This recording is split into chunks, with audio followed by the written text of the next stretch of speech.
Welcome. Happy November, everybody.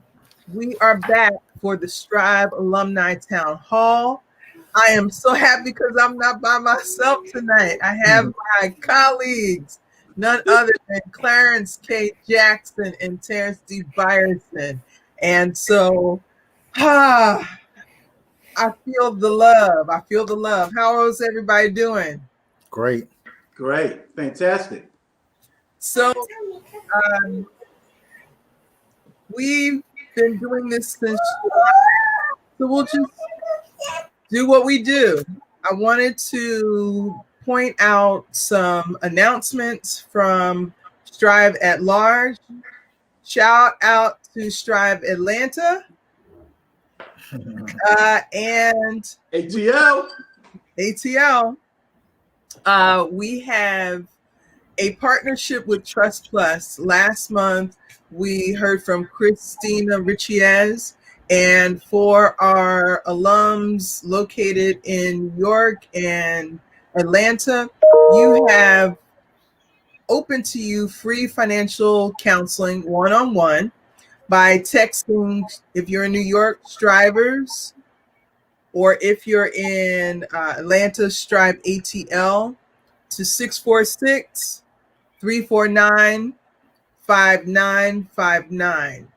We'll also have some announcements. There is a graduate survey because, again, we have these town halls so that we can hear from you and hear from you. And so you'll hear more about that. But I don't want to spend too much time talking about announcements because we'll post them. I am just excited to see one of our alums from way back. None other than Mr. Antonio Quinones. How are you doing? I'm good. How y'all doing? I'm good. Good. So I'm going to turn it over to my colleagues, put things in chat, keep things fluid. And with that, CJ, Terence, Antonio, it's on you. All right. Good evening, everybody. It's good to see you. It's good to meet you, Antonio. Terence, of course, always a pleasure. So today we're here to talk about entrepreneurship. Several months ago, we were graced with the illustrious presence of Miss Lucinda Cross, who brought with her entrepreneurial cohort. And as we launched our alumni association, that was the first program that we launched. And we had several individuals sign up for that program. And one of which, Antonio, said, we're going to talk about his journey. Entrepreneurship is something that fascinates a lot of people. As we gone through the pandemic, a lot of people have been talking about getting multiple streams of income or just taking this time to live out their dreams, to achieve something that is their own.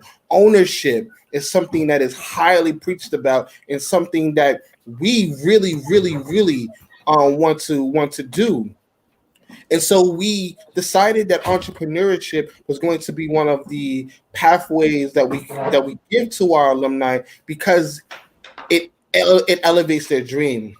I'm the lead trainer for our Career Paths program, and many people, when we do our getting to know you sessions, talk about their 5-year goal is to own their own company, to own their own business, to do their own thing, to become their own boss. And so we wanted to demystify some of the misnomers surrounding entrepreneurship because it's not for everybody. Entrepreneurship is a worthy endeavor, but it comes with a lot of hard work. A lot of times you're trading in a secure 40-hour a day, 40-hour a week paycheck for I don't know if I'm gonna get paid this week. Where the next customer is coming from? I went from just working 40 hours a week to now working 80 hours a week, and I still didn't get a paycheck.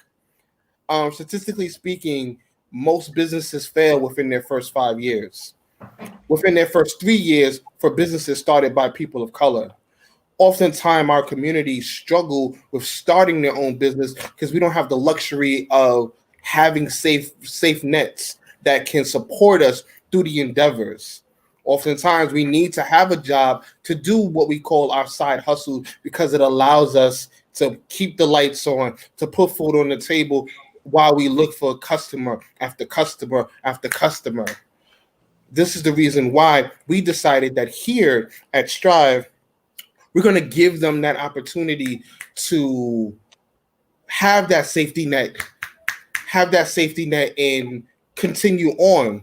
Part of our mission here at Strive is to help them to achieve economically. So we help to provide them job training so they can start on career-focused jobs. And it seems like people like Antonio took that career-focused job, used that as the seed money to start their own endeavors. Lucinda Cross is somebody I've known for over 10 years now. She actually helped me when I launched my business 12 years ago. She was one of the first people to help and substantiate and give me advice on what to do to be successful. And as you can tell, 10 years later, her advice has been very fruitful. And I would like to pause right now because Lucinda is going on a new course of action as she has partnered up with Verizon in becoming an executive business coach. Let's take a moment to look at her new endeavor before we continue on.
Generate revenue as well by opening a store.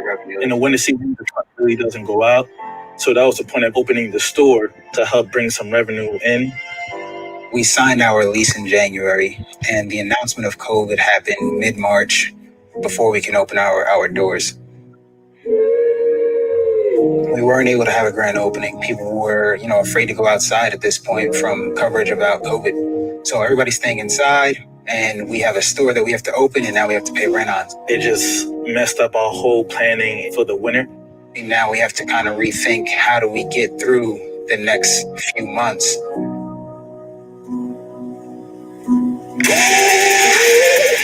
So it's great to finally meet you guys, and I'm so excited to finally see the food truck.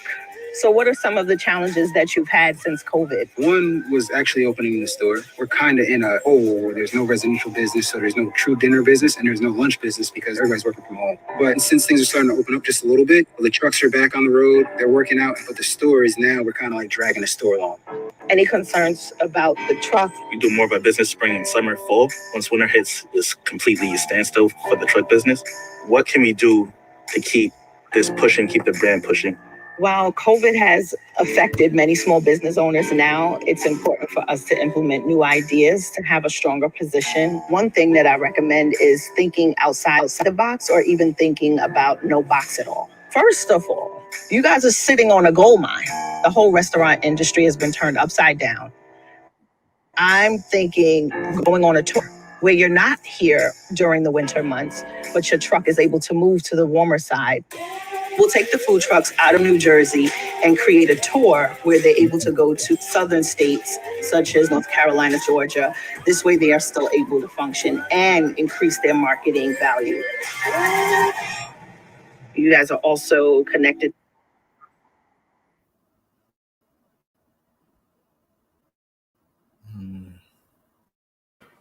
All right. As you can see, a number of businesses have been impacted by the pandemic and COVID-19. And so while we started this entrepreneurial journey, again, we wanted to demystify things. It's not going to be easy. People have to shift and do new things and try to overcompensate for the new normal that's going to be coming. And so now I'm going to pass it on to Terence Biasin and Antonio Quinones as we talk about what happened. What was your experience like, Antonio, as you first got into entrepreneurship? But first, can you tell us why? Why did you want to start your business? Where did this passion come from? And let's begin to walk to see where you are going to become the next entrepreneur in New York City. Antonio, before you do that, I want you to tell us about your experience at STRIVE. I want you to tell us the program that you went through and what was your experience with that. All right, the program I went through was I was in cycle 3. I was in construction, green construction, and maintenance. When I went through that program, I already was already business minded already, so I already know about the banking system and everything. So I was just going through the course because I wanted to do construction. I wanted to be a contractor. I want to be my own boss on the site, which basically what I wanted to do is get my contractor license and go ahead and be the main contractor on the site. That's what I was working on. The first person I came across was Mr. Hill. I haven't seen him in a long time, but he told me a lot. And I also got to know Brian Clark, which I speak to today. I just got to receive my contact yesterday. So he's doing the same things that I have told him 2 years ago he's doing now. So that's kind of ironic. Also, I met Mr. Larry. I know y'all know who Larry is. Unfortunately, he had told me a lot of things as far as how to get a nonprofit grant to go ahead and do for low income housing. So when I got into this program, it just put me into respect of what he was telling me to do in the first place. So that's why I got into the program. So basically now, since I took the business workshop, I have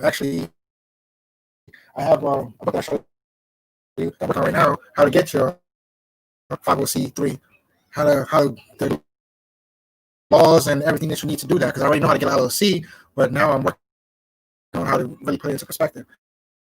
I already know how to get the grant, where to go, who the person I need to talk to, everything is in play already. So I'm just going to follow the steps. I'm also, there's another book I'm working on, it's called Big Properties and Small Apartments, which I do real estate as well. I have a few investors that are Jewish that we are working on a few things that we are right now, like land, and they land more than anything.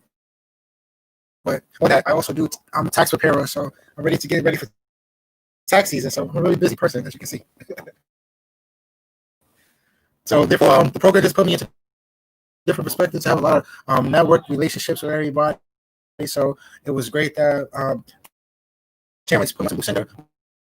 Now that's just a person that I need to contact with to get me to another level that I need to be at. So that's why I got the book so I can get to where I need to be at. I'm trying to get my nonprofit by the end of the year, but if not, at least at the top of the year. But this program is like the best program as far as learning things and interacting with different people to put in your network. That's basically what I could say. Can you hear me? Yeah, you're good, Antonio. Okay, you can hear me? All right. Yeah, Antonio, we can hear you. Terence, ask your next question. Just unmute yourself first. Sorry, CJ. Good looking out. Good pass. Antonio, so when you took Lucinda's class, the small business entrepreneurship class, tell me, what do you think was your biggest takeaway from that class? What is it that made that class special or made that class important? What was your biggest takeaway? In a lot of business, you always have to have network. You always have to have different people that you can interact with different things. There was one guy there that he told me to go look up, because I told you I do credit repair as well. Because when I went to Strive, they put me into a position where I can go and get me a financial advisor. I still have it to this day. So basically, I already knew about the banking system, so I started to do credit repair. So ironically, the person I know now, Brian Colon, he does credit repair now. So that's something I taught him 2 years ago.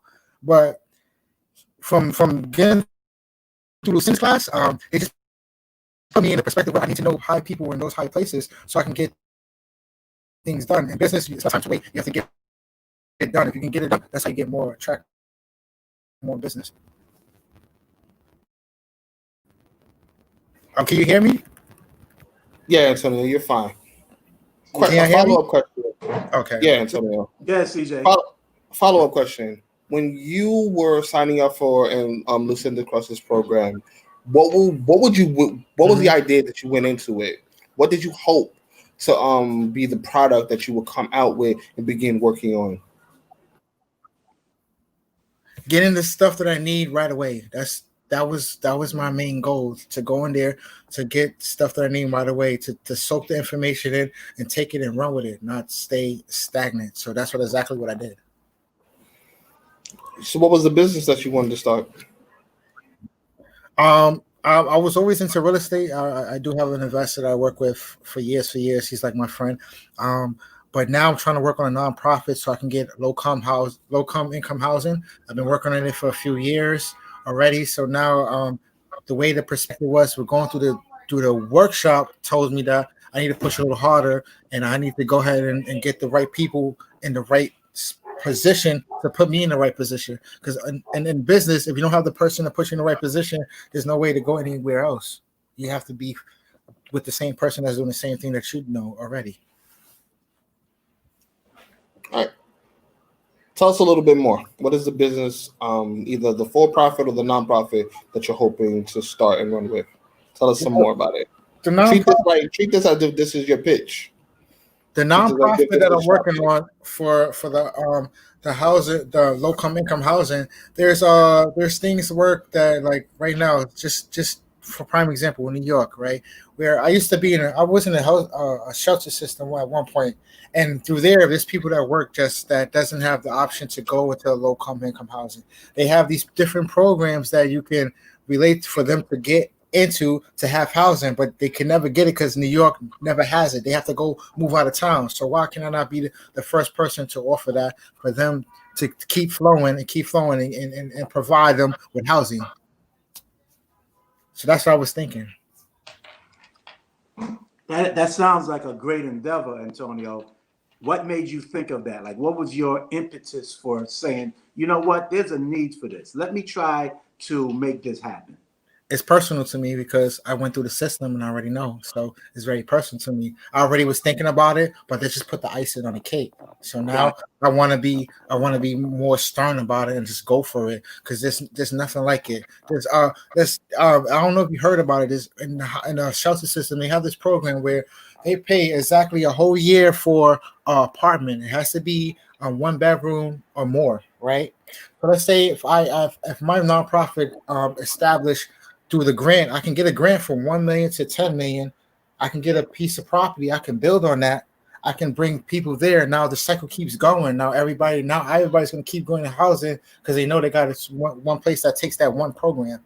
They don't take this program at no place but outside of the state of New York. They don't take it in New York because there's nobody that provides that service. Got you. So to be clear, because you've experienced something and you knew how that was, and you seen the mishaps in that or the flaws in that, you want to make it better. So you want to pay it forward and do something better. Because a lot of times when people take entrepreneurial classes, they take it and they want to do for-profit, which is, and I'm not disparaging for-profit endeavors at all, but the fact that because based on your experience, you knew what was going on and you want to do something for the people. And I appreciate that about you. Can you tell us a little bit about what you're doing now in your day job?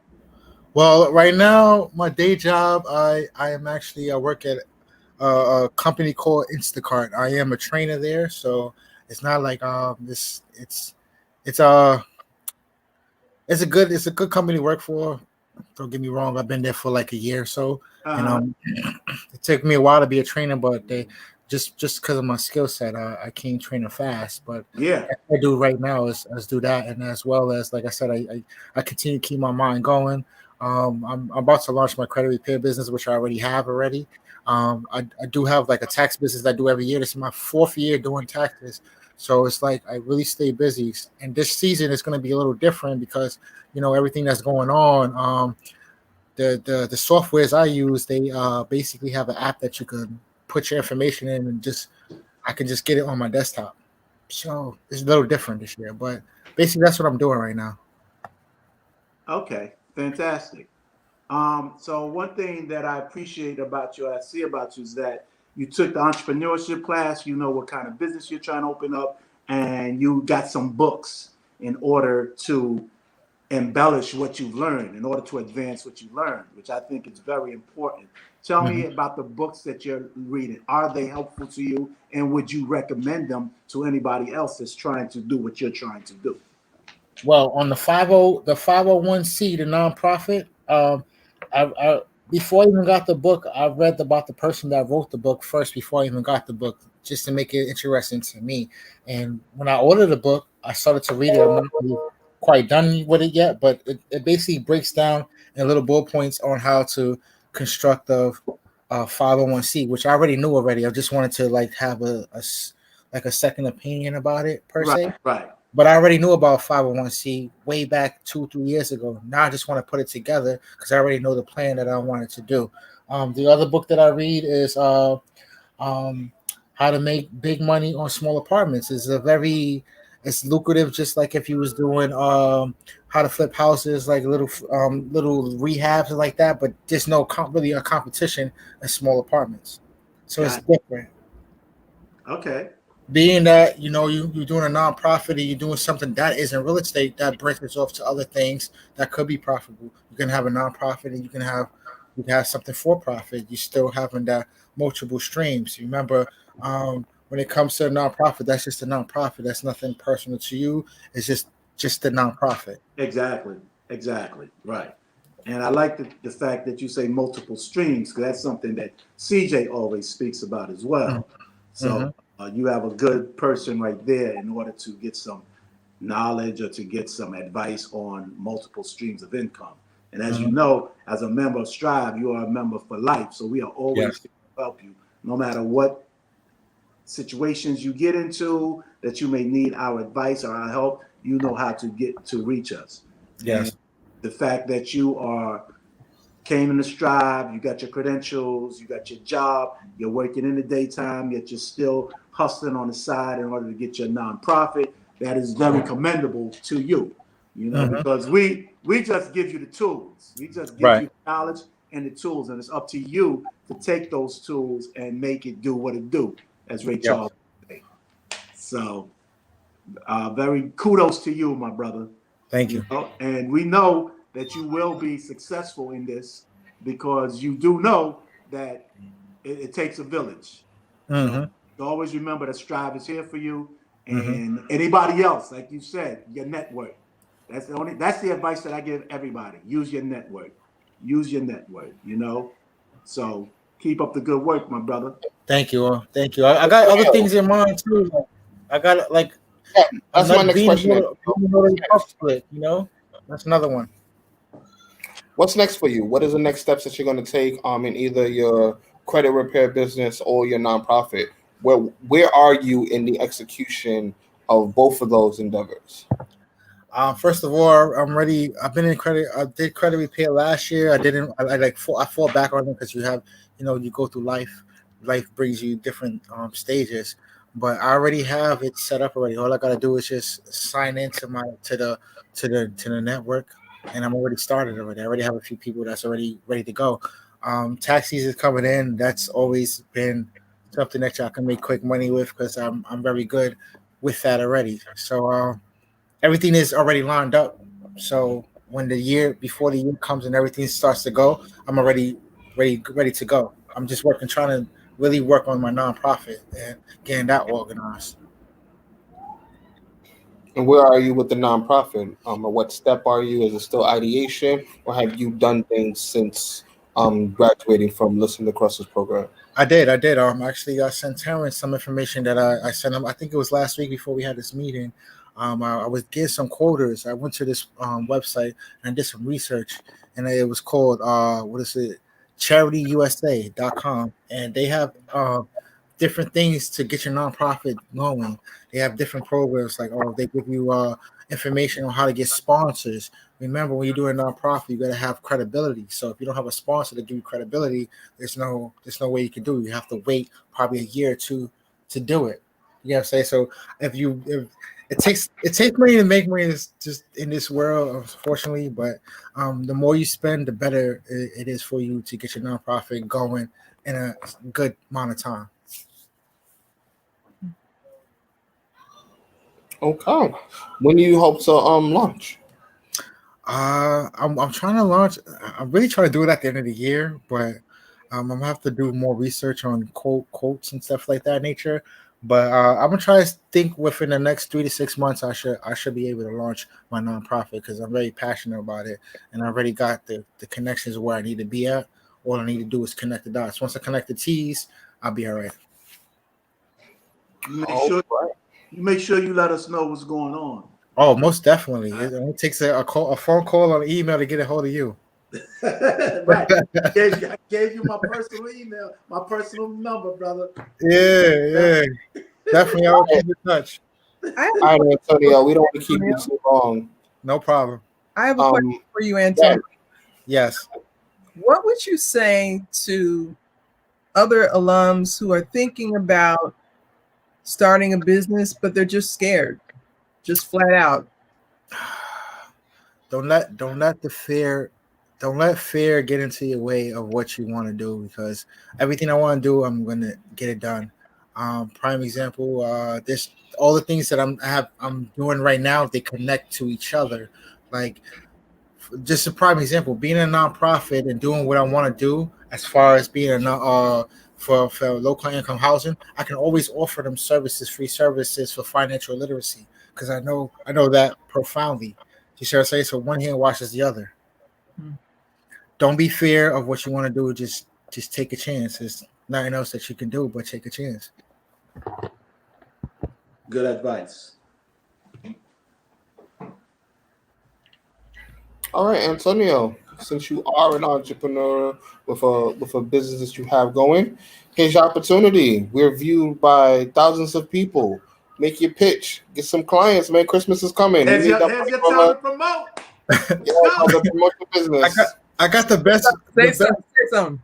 The best. Get this work. The best advertisement is the word of mouth. Where I work at, there's 300 people a day there. I don't need but 300 people to make it every month. Remember, like when I went to the class, they told me that member services is like the best entrepreneurial thing you could do, because if you charge a service, you always will be good.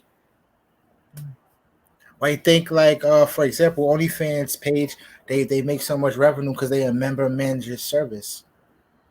Right. So that's what all my services that I'm offering.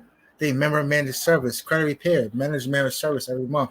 In order to get better, remember credit is king. If you can't have good credit, you ain't going nowhere. It's just the word of life. So Antonio, for the people that don't know, when you say member management services, can you just break it down for them in layman's terms what that means? Okay, so let's say if I offer a great service and I wanted to charge somebody, I want to make sure it's affordable for those persons. Because remember, everything is a law of average. If I have 10 people that are charged $10 a month to use my service, right? They know 10 people. Now we got 10 times 10. Now we at 100. Right. Now I don't even have to do anything no more because I really don't need 50 people, but I just made 50 people. I made in my average 100.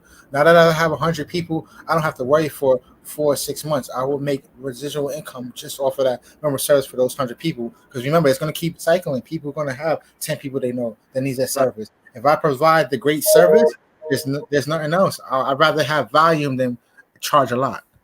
Right. And who do you think is the best organization, or the best company with member management services? That's a good question, though. That's a really good question. I would say it's kind of I would say Amazon Prime. There you go. That's the answer I was looking for, my brother. That's the answer I was looking for. Because I was in that class. Yes. That class, see? Okay, yes, I was in that class. And to be honest with you, I didn't even know that either. I learned that too in the class. But yes, Amazon Prime. You sign up for Amazon Prime, even if you don't buy something every day. Excuse me. Hello. Terence, for the people who weren't in the class with you and Antonio, would you mind providing a little context? Context on member management services? Yeah, because there are some people viewing who don't know what member management services are. Okay, member management services, basically, like I say, like if I provide a service, right, that's only members, right? Like for example, Amazon Prime. Like when you go to Amazon, it's free. Right. It's free when you first start. But if you want to get the good service, you pay an extra $10. Now you become a member of Amazon Prime. So now if I provide a service, like, all right, for example, I'm doing credit repair, and I'll just find I say I charge, let's give a number, a ballpark number. I charge $15, just low, so everybody can get in, right? Now, if I provide a great service for $15, you don't think that they're gonna give me another 10 or 15 people that need that same service? That's great. They're going to give me more clients. Now that 15 people becomes 30 people. Now 45. Now 60. Now I'm up to 150. Now I can't do nothing but answer emails all day. That's all management service. That's what it is, basically. So basically what he's saying is that member management services, you're paying a price. That whatever you pay for Amazon Prime, 10 million people got that. So Jeff Bezos already have that money. Now, those 10 million people, they may never use my Amazon Prime for the whole year. Yet he already got his $49 or whatever that is. And then when they do use it, I'm quite sure he's getting a piece of that. So that's what he's talking about. I'm going to give you the service, but here, subscribe to my exactly. Stuff.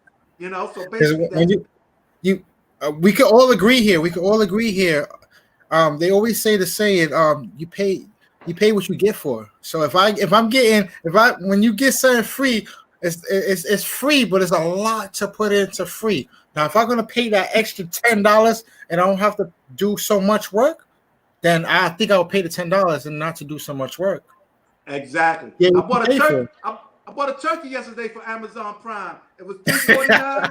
I got it for $2.99. An organic turkey. See? Wait a minute, you bought a turkey? You bought a turkey?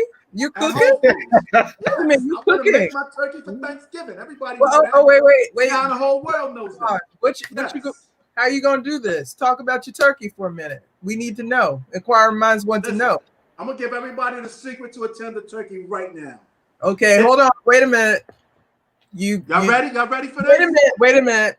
This is an exclusive to the STRIVE Alumni Town Hall. Terence is about to give you the secret to attend a turkey. Okay, grab your paper, have your pen. Yo, get your iPhone and put it on the cord because it's about. All right then. It's about to go down. to a tender turkey is the brine. Yes. The brine. Is Yes, the brine. I said. 12 to, I probably say 12 to 18 hours before, with your seasonings, in some water and some kosher salt, so that the seasonings suck into the turkey, and it'll be the most tender turkey that you will ever have. What seasoning? What seasoning? It depends on you. It's what you want. What you like? I like the basics: rosemary, thyme, sage, and garlic. Period. Okay, because some people don't know. I'm trying to help. I'm trying to help some folks here. Not ruin their whole Thanksgiving. So and that's it, y'all. Now, if you want more of Terence Biasin's tender turkey tips, you can pay a premium for $10, and then every month he'll send you a new recipe. Right there. And ladies and gentlemen, that is member management services. So I did all that because truly some people don't know. And I'm a firm believer in ask what you don't know, because 9 times out of 10, someone else had the same question. I see you, Rich. Thank you for the support. So in the chat, we put, speaking of turkeys, we're currently looking for entries for a $100 for a raffle, and you can buy turkeys with that or not. But if you are an alumni, please complete the survey before November 23rd, and you'll be entered into a raffle for $100. And Antonio, do you see that survey in the chat? No, I don't. Actually, I don't. Okay, hold on. Let me make sure you can see it. I'll put it in the private chat so you can get it, because I saw your eyes light up when we said $100. So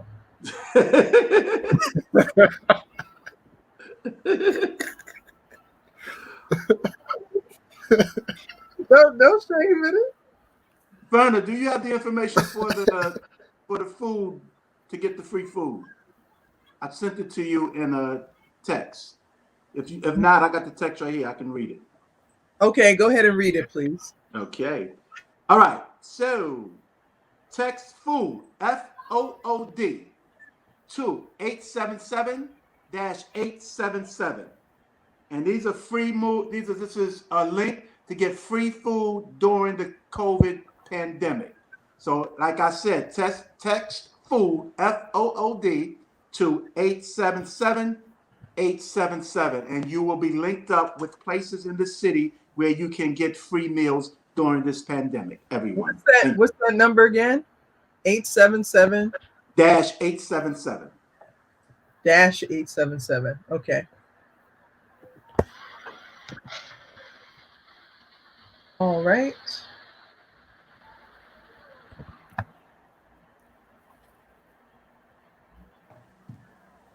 And that's all I have. And Antonio, I'd like to say thank you for being here, my brother. You could have been anywhere in the world, but you wanted to be right. But I'm here with you. That's what I'm talking about. That's what STRIVE is all about. Because we do it like that, like one of our colleagues, Nanny, would say, we are La Familia. It's a fact. Thank you, my brother. And like I said, you no got problem, my number, no problem. Anytime you need anything, holler I back. will. I'll keep you informed. I'm always working every day. It never stops. Got you. Make sure you get your incentives from us too. All right. Yes. Yes. All right. Yes. Good luck with everything, Antonio. Miss Lucinda, Miss Hamilton, it's a long time. Nice to see you, Miss Hamilton. Nice to see you. Hello. Hello. Verna, he said it was nice to see. Oh, Verna. Hello, anybody? You can hear me? Yes. Yeah, you can, Antonio. Yeah, she already left. But definitely, I will keep in contact you with Terence. I'm always working every day. I always have something new going on. When I have something new, I will reach out to you personally. I will text you. I will email you. But it's still. I'm like White Castle. I'm open 24 hours. All right. That's terrible. And Clarence, I appreciate you. It's nice to meet you, sir. Like, I really appreciate it. Thank you. Have a good one, son. Yeah, we appreciate you. Antonio, thank you. I'm stuck. Can you guys hear me? Yes, ma'am. Yes. This is a wonderful thing, doing things live. Okay. Thank you. This was great. Learned a little something. Thank you for the invite, Pop. Okay. So, Terrence, you have fans. I have fans? Yeah. You better subscribe to my turkey joint. They said this was great. Here's a little something. Thank you for the invite, Pop. Yo, CJ, you gotta get this invite, yo. Right? $10. See, what is the service right there? See? Thank you, Antonio, for teaching me, brother. Okay, all right. So this will conclude our town hall for tonight. I'd like to thank Antonio Quinones for being here and sharing his experience with STRIVE and the entrepreneurship. I'd like to thank my team, Clarence K. Jackson, aka CJ, who's also an A5A. I don't know if I can say that. I know I can't do the sign thing, but I could say so my son is watching this, so he's like, you know. And also my girl, my best girl, Miss Berna Hamilton, my partner, my she's the best. She's the best. My girl, Berna. Thank you for everything, love.